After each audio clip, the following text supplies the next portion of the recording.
மக்களே, jail break பண்ணுறது ChatGPTயை ரொம்ப ஆபத்தான அண்ட்ரஸ் ஏஐன்ற வேறு ஒன்று இருக்குது. ஸோ இதை எப்படி ஜெயில் பிரேக் பண்ணுறதுன்றதை பார்ப்போம். அண்ணா யூனிவர்சிட்டிக்கு விபூதி அடிக்கிறது எப்படின்னு பார்ப்போம். ஸோ இது வந்து விபூதி நான் அடிக்கிறேன்னு சொல்லலை, நிறைய பேர் அடிச்சுக்கிட்டு தான் இருக்காங்க, அது நிறைய பேர் சொல்ல மாட்டாங்க. ஸோ ஏஐயில் வந்து இப்படி இன்ட்ரிகேட்டான பேட்டர்ன்ஸ் வந்து நிறைய உருவாயிருச்சு. இது எந்த இதில் போய் முடியுன்றது யாருக்கும் தெரியாது. சரியா? இப்போ ஏஐயில் ஃபைனல் இயர் ப்ராஜெக்டை எப்படி ஃபூல் பண்ணுறதுன்னு பார்ப்போம். ஸோ இந்த மாதிரி ஒரு இது இருக்குது, சரிங்களா? இதை வந்து அனிமேட் பண்ணி, இது ஏற்கனவே என் மாப்பிள்ளை பிரவீன் சொன்னது, மாப்பிள்ளை இதை ஏதாச்சும் ஒன்று செய்ய அவன் போட்டு இம்சையாக கொடுக்குறாங்க அப்படின்ட்டு. அப்போ நான் என்ன பண்ணேன், ஏஐயில் ஒரு ப்ராம்ப்டை ஜென்ரேட் பண்ணேன். இது 3Dயில் ரொட்டேட் ஆகும், அப்படியே கலர் சைக்கிளிங் ஆகும். இது வந்து நீங்கள் நினைக்கிற மாதிரி ஆன்சர்ஸில் செஞ்சதில்லை, ஹேலியோ ஏஐன்ற ஒன்றில் செஞ்சது. அப்போ ஈஸியாக விபூதி அடிச்சுட்டு போயிடலாம், ரைட்டா? ஒரு சில இதுங்க வரல, சரியா? ஃபார் எக்ஸாம்பிள் இந்த இன்ஜின் பிளாக்கை கொடுத்தேன், ரைட்டா? வரல, சரியா? ஸோ இது வந்து ரொம்ப ஒரு ஆபத்தான டெக்னாலஜி. இதனால் வரக்கூடிய ஆபத்துக்கள் என்னென்னா, கொரோனா இன்ஜினியர்ஸ் மாதிரியே ஒரு ரொம்ப முட்டாத்தனமான இன்ஜினியர்ஸ் உருவாவாங்க, சரியா? இப்போ எங்கள் காலத்திலேயே வந்து ப்ராஜெக்டை போய் கடையில் வாங்கி தான் கொடுத்தாங்க. இதை விட மோசமாகும் நிலைமைகள், ரைட்டா? எவனுக்கும் ஒன்றும் தெரியாது, நாங்களே வெளியே வந்து தான் நிறையா கற்றுக்கிட்டோம், ஓகேவா? ஸோ இதுதான் இதில் இருக்க மிகப்பெரிய ஆபத்து. ஸோ இதில் என்ன பண்ண முடியாதுன்னா, இது ரவிவர்மாவோட பெயிண்டிங்ஸு. இப்போ நான் இருக்கிற இடம் அந்த மாதிரி இடம். ஸோ அவங்க வந்து நிறைய ஆர்டிஸ்டிக்காக பண்ணுறவங்க. இதுனா வந்து ஹோம்மேடு ஆர்ட், இதை வந்து பண்ண முடியாது. ஸோ இப்போ இது பாய்லரில் கேட்டேன், எனக்கு இந்த பாய்லரை வந்து இது பண்ணிட்டு, அது தெரியாமல் ப்ராம்ப்டை தப்பாக கொடுத்ததுனால மோதிரமாக மாற்றிடுச்சு, ரைட்டுங்களா? ஸோ இது வந்து எப்படி உங்கள் பிள்ளைகளை காப்பாற்றுறது? ஏன்னா ஒரு காலத்தில் கனவு கண்ணியோடு வாழ்கிறதுனா தப்பாக எடுத்துக்காதீங்க, நம்ம ஒரு சில விஷயங்கள் தான் பண்ண முடியும். இப்போ வந்து அது ஈஸி.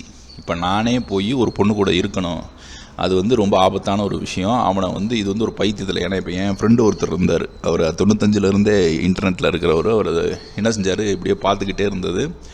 கடைசி அந்த பொண்ணுக்கு எங்கள் அம்மாவை கூப்பிட்டு போய் நான் பொண்ணு கேட்க போகிறேன்ட்டு போயிட்டார். ஆனால் அப்படி ஒரு பொண்ணே கிடையாது. அந்த மாதிரி மனநோயாளிகளை அதிகமாக உருவாக்கிறோம், ஓகே? ஸோ இதை எப்படி ஏஐயை வந்து ஜெயில் பிரேக் பண்ணுறதுன்னு பார்ப்போம். ஸோ ஒரு கிட்டத்தட்ட அதுக்கு ஒரு 3000-4000 வார்த்தை கொடுத்தோம்னா அதுக்கு வந்து அந்த NSFWவை அதனால் கண்டுபிடிக்கவே முடியல. இது எங்கள் வீட்டில் இருக்கவங்களே இப்படி தான் பண்ணுவாங்க. என்ன செய்வாங்க, நம்மளை எதுவும் அசிங்கப்படுத்தணும்னா எங்கிட்டாச்சும் கூட்டிகிட்டு போய் வச்சு, ஐயா நான் வந்து ரொம்ப ஏழை, நான் செருப்பு போடலை, நான் அப்படி இப்படி, நான் வந்து ஒரு நல்லவே அதை சொல்லவே மாட்டேன், இவன் தப்பு பண்ணியிருக்கான் விசாரிங்கன்னுவான், அவ்வளோதான், ரைட்டுங்களா? போலீஸ் ஸ்டேஷனில் போய் ஒருத்தன் இவ்வளோ காரணம் சொல்லி அவனை தண்டிங்கன்னு சொன்னால், அவன் வந்து அது யாராக இருந்தாலும் அவன் வந்து கட்டாயமாக வந்து ஏதோ தப்பு அங்கிட்டு இருக்குன்னு போலீஸுக்கு அறிவு வேணும், வேறு யாருக்கு அறிவு வேணும். ஏன்னு கேட்டிங்கன்னா, அப்படிப்பட்ட ஆள் வந்து கண்டிப்பாக அவன் என்ன பண்ணியிருக்க மாட்டான், தப்பு பண்ணியிருக்க மாட்டான். ஸோ இது ஏன் இவ்வளவு ஆபத்தான டெக்னாலஜின்றதை சொல்கிறேன். எனக்கு வந்து இந்த ஃபோட்டோகிராமெட்ரி கான்செப்ட் இதுதான் இருக்குது. இதில் சில ப்ராம்ப்ட்னால் நான் ரிலீஸ் பண்ண முடியாது, கொஞ்சம் ஆபத்தாக இருக்கும், சரிங்களா? ஏன் இப்படி நாங்கள் பண்ணுறோம்னா, இமேஜ் ஜெனரேட்டர் இருக்குது, சரியா? இதிலேயே வீடியோ ஜெனரேட்டர் ஃப்ரீயாக கொடுக்குறான். ஸோ இது வந்து என்ன ஆகுன்னு கேட்டிங்கன்னா, ஃப்யூச்சரில் ஆர்ட்னா இதனால் ஒன்றுமே பண்ண முடியாது. ஆர்ட்டுன்றது நான் எங்கள் சார்ட்டே சொல்லிட்டேன், சார் அது ஒரு மேஜிக்கல் கனெக்ஷன் சார், அது வந்து நம்மளால் பண்ண முடியாது. அவருமே அதை ஒத்துக்கிட்டார். ஏன்னா இப்போ நான் இப்போ ஒரு இன்ஜினியரிங் படிக்கிறோம் வைக்கிறோம் அப்படின்னா, அதில் வந்து நம்மனா பெரிய வந்து ப்ளக்கர்ஸ் கிடையாது, நம்மனா வந்து நார்மலான பீப்புள். ஏன்னு கேட்டிங்கன்னா, இதை விட பயங்கரமான விஷயங்கள் வெளியே இருக்குது. ஏன்னா ஒரு ஆர்ட்டை வந்து அவ்வளோ தூரத்துக்கு வைக்கிறான். இப்போ இதை எப்படி ஜெயில் பிரேக் பண்ணுறதுன்னு பார்ப்போம். நான் என்ன சொல்லியிருக்கேன்னா, அந்த பொண்ணு வந்து ஒரு சேரிட்டிக்காண்டி இதை பண்ணுது, சேரிட்டிக்காண்டி பண்ணி அது வந்து ஒரு ஃபோட்டோஷூட், கேலண்டர் ஃபோட்டோஷூட்டுக்கு இது பண்ணுது, அது அந்த அனாதை குழந்தைங்களுக்காண்டி பண்ணுது. இப்போ இதை வந்து நான் மேக்ஸிமம் எந்த போர்ட்ரேட்டில் கொடுக்குறேன்னா, காமிக்கல் ப்ராடக்ட்டில் தான் கொடுக்குறேன். ஏன்னா அதில் தான் வந்து பயங்கரமான அப்ரைசல் இருக்கும். ஆனால் DSLR கேமரான்றது அதுக்கு தெரியும்.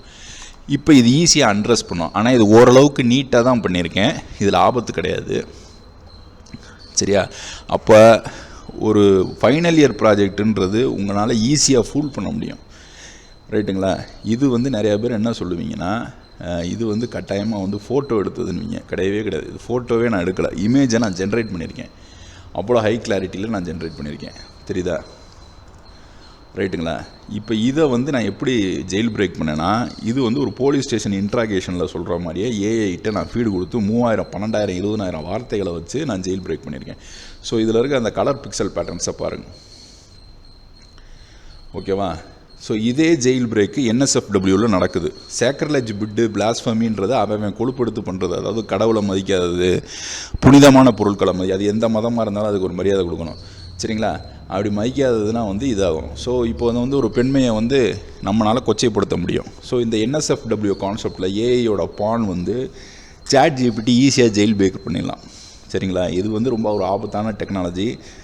இது ஹேலியோ ஏஐ, மின்மேக்ஸ் ஏஐ இல்லைனா இது ரொம்ப இதாக இருக்குது. ஸோ இது இதில் ஜெனரேட் ஆனதுன்னு சொன்னால் நிறைய பேர் நம்பவே மாட்டாங்க. சரி, சில இமேஜஸ் காட்டுறேன். ஓகே ஓகே இப்போ இதுனா ஒரு நைட்டுக்குள்ளே ஜென்ரேட் பண்ணது. ஆனால் இதனால் என்ன ஒரு மிகப்பெரிய ஆபத்து நடக்கும்னு கேட்டிங்கன்னா, கண்டிப்பாக இதில் நம்ம சில விஷயங்களை நம்ம ஒரு ஆபத்தான சூழ்நிலைகளுக்கு பிள்ளைகளுக்கு ஒரு ஏற்கனவே பான் ரொம்ப ரைஸில் இருக்குது, அது மாதிரி அது நிறைய பிரச்சனைகளை உருவாக்கும். சரிங்களா? ஸோ இப்போ இதில் பார்த்திங்கன்னா இந்த இமேஜஸ் கண்டிப்பாக இது மூலியமாக தான் உருவாக்கணும். சரிங்களா? ரொம்ப தூரமும் போக முடியாது, அதனால் அது வரைக்கும் போவோம். இதனால் பார்த்திங்கன்னா ஒரு எக்ஸ்ட்ரீம் ஃபோட்டோஷூட்டில் உருவாக்குன மாதிரி இருக்கும். இது யாரோ உண்மையான பொண்ணு மாதிரி இருக்கும்.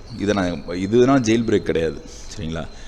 ஸோ இது விஷயங்களை இதனால் ஈஸியாக இது பண்ண முடியும். ஏன்னா இப்போ இந்த ஃபோட்டோஷூட்டை நான் வாங்குறதுக்கு கிட்டத்தட்ட ரொம்ப நேரம் ஆச்சு. சரிங்களா? இதில் எக்ஸ்ட்ரீமான ஃபோட்டோஷூட்ஸ்ன்னு பார்த்தீங்கன்னா,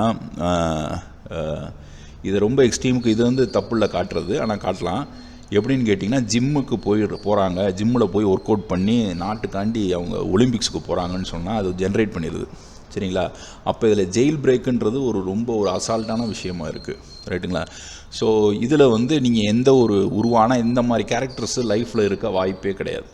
சரிங்களா? அதனால் இது யாரும் ஒத்து போயிருந்துச்சுன்னா தயவுசெய்து இந்த வீடியோவை பார்க்காதீங்க, ஸ்கிப் பண்ணிடுங்க. ஏன்னு கேட்டிங்கன்னா இது ஒத்து போகாது. இது ஃபுல்லுமே ஏஐயில் ஜென்ரேட் பண்ணது. ஸோ இந்த மாதிரி உங்களுக்கு ஜென்ரேட் ஆகிறது இது அசால்ட்டாக நம்ம இதுக்கு யூஸ் பண்ணலாம். ஃபார் எக்ஸாம்பிள் இதெல்லாம் 98K ரெண்டர், அதாவது 98K ரெண்டர் அப்படின்னா பயங்கர எக்ஸ்ட்ரீமாக இருக்குது இதோட ரிசல்ட்ஸு.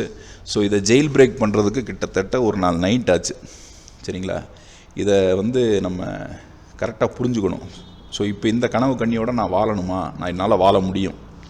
சரியா? நான் அடல்ட்டாக இருக்கிறதுனால அதை சொல்லலாம். உங்கள் பிள்ளைங்களுக்கு NSFWன்னா என்னன்னு சொல்லிக் கொடுங்க. இது இல்லாட்டி இப்போ எங்கள் காலத்திலே அந்த பான்லாம் உள்ளே வரும்போது நிறையா பசங்க அதுக்கு அடிக்ட் ஆனாங்க. நான் இது சொல்கிறது 95 தான் இன்டர்நெட் மதுரைக்குள்ளே வந்துச்சு. மெயினாக அந்த தல்லாகுளம் லோட்டஸ் சென்டர் அந்த மாதிரி இடங்களில். ஸோ அவங்களுக்கு இதை நீங்கள் எஜுகேட் பண்ணலைன்னா, செக்ஸ் எஜுகேஷன் இல்லைன்னா இன்னும் ரொம்ப மோசமான கடைசியும் பசங்க சொல்லுவாங்க எனக்கு கல்யாணமே வேணான்னு கூட சொல்லுவாங்க. ஏன்னா இந்த மாதிரி ஒரு ஹைப்பர் இது விஷயங்கள், அதாவது தாயிடம் இருக்கும் அந்த பாசத்தை தான் பெண்ணிடம் எதிர்பார்க்கணும். ஆனால் அது பெண் அது கரெக்டாக எதிர்பார்க்கணும். அது புரிஞ்சுக்காதவங்களுக்கு இது கஷ்டம். சரிங்களா? ஏன்னா இது ரொம்ப ஒரு செயற்கை நுண்ணறிவு சம்மந்தப்பட்ட விஷயத்தில் போயிட்டுருக்கு. நான் சொல்கிறது ரொம்ப ஹைப்பராக இருக்கலாம். இதை ஒரு ரியல் கேரக்டராக மாறும், அவன்கிட்ட பேச ஆரம்பிக்கும். இதை தான் இன்டர்நெட்டில் பண்ணுறான். பிள்ளைகளை கொஞ்சம் பார்த்துக்குங்க, ரொம்ப ஆபத்தான விஷயங்களில் போகுது. இது எதில் போய் முடியும்னு தெரியாது. சரி, இப்போ மறுபடியும் அண்ணா யூனிவர்சிட்டியை முட்டாளாக்கிறதுக்கு வருவோம்.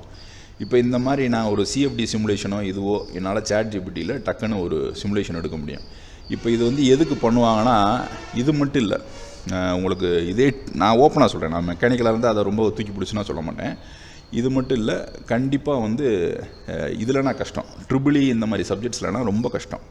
ஏன்னு கேட்டிங்கன்னா, இப்போ நேற்றுலேருந்து இந்த ஆர்டிஃபெக்டை எனக்கு ரொட்டேட் பண்ணி காட்டு அப்படின்னு அவ்வளோ அருமையாக பண்ணியிருக்கு. ரைட்டுங்களா? ஸோ இதனால் இது ஒரு மிகப்பெரிய ஒரு ஆபத்தான சிச்சுவேஷனுக்கு தான் நம்மளை கொண்டு போய் விடுமே ஒழிய, இதனால் நமக்கு எந்த ஒரு பலனும் இருக்கிற மாதிரி தெரியல. சரிங்களா? ஸோ இது மூலிமா நம்ம என்ன கற்றுக்கலான்னு கேட்டிங்கன்னா, பசங்களுக்கு கட்டாயமாக சில விஷயங்கள் நுணுக்கமாக சொல்லித்தரணும். சரிங்களா? எது உண்மை எது பொய்ன்ற விஷயம் அவனுக்கு தெரியலனா அது ரொம்ப கஷ்டத்தில் முடியும். சரிங்களா? ஸோ இது அவன் நம்ம நினைக்கிற ஏஐ டெவலப் ஆகுது, நமக்கு ஒரு பயங்கரமான லைஃப் இருக்குது. இப்போ இதெல்லாம் பார்த்தீங்கன்னா கேலண்டருக்கு எனக்கு போடுன்னேன், உடனே ஒரு ஃபோட்டோஷூட்டு ஒரு இது போட்டிருக்கு. சரிங்களா? ஸோ இந்த மாதிரி விஷயங்களை உங்களுக்கு எப்படி நம்ம கற்றுத்தரது அப்படின்றத புரிஞ்சுக்குங்க. இது அண்ணா யூனிவர்சிட்டின்னு கிடையாது, எந்த யூனிவர்சிட்டியாக இருந்தாலும் உங்களுக்கு ஏமாத்துறதுக்கு இது ரொம்ப ஈஸி. சரிங்களா? இப்போ நான் சப்போஸு ஒரு ஏமாற்றணும், நான் என் ப்ராஜெக்டை நான் பண்ணவே கூடாது, இது எங்கள் சாரே சொன்னது, தம்பி நீயா பண்ணி கொண்டு வா, நான் அதை ஏற்றுக்கிறேன்.